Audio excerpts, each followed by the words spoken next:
I don't want to hear what you believe. I'm not interested in your certainty. I couldn't care less about your unexcelled perfection. Share with me your doubts. Open up your tender heart. Let me into your struggles. I'll meet you in that place where your spiritual conclusions are starting to crack open. That's where the creativity lies. That's where the newness shines. That's where we can truly meet beyond the image. Your imperfections are so perfect in this light. I don't want you to be perfect. I want you to be real.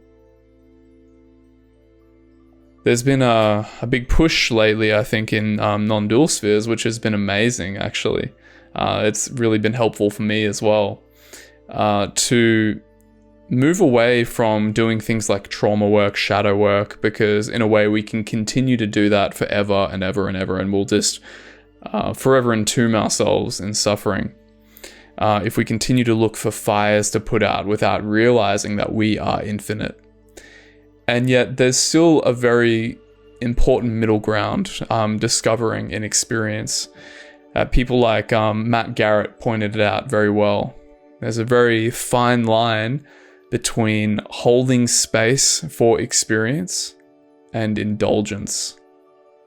And by that, Matt meant that there's a very fine line between being able to feel the pain of the world, but also being indulgent into that so that we're reifying stories, narratives, and these sorts of things that keep us small.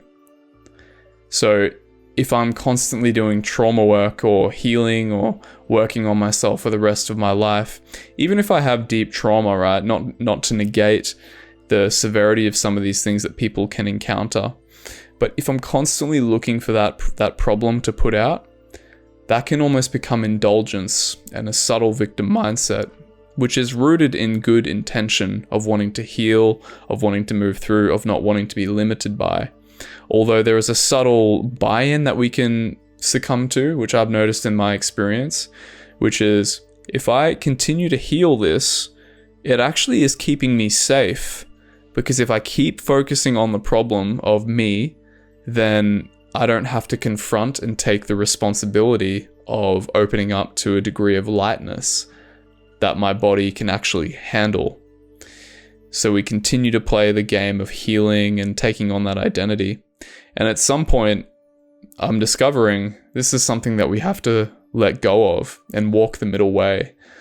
And I think it's wonderful to be on both ends of the spectrum of healing trauma, hitting a ceiling with that, hitting a maximum threshold where we feel in our bone marrow the limitations of it, of how we can reify narratives, and walk that line of doing insightful based inquiry into our experience to let go of our narratives, like who am I, using questions and koans and these sorts of things to open up to expansive states of consciousness that entails that we aren't bound to our narrative.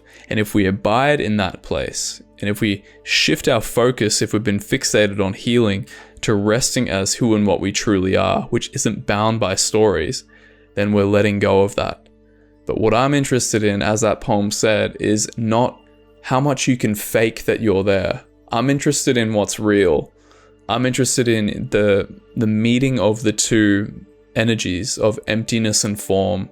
I'm interested in how deeply and authentic you can inhabit that in your experience and meet all of experience with strength, with grace, and with deep, deep, unconditional love, flavored with emptiness, so that all of experience can be let in and all of experience can move through. So I just wanted to share that with you. If you're fixating on either side of the spectrum, see if you can just soften that and just feel what it would be like. What if I could just soften away from either end and just be with my raw humanity without trying to maintain a front, an identity, or a false image of myself, and live in life and engage in life from that place.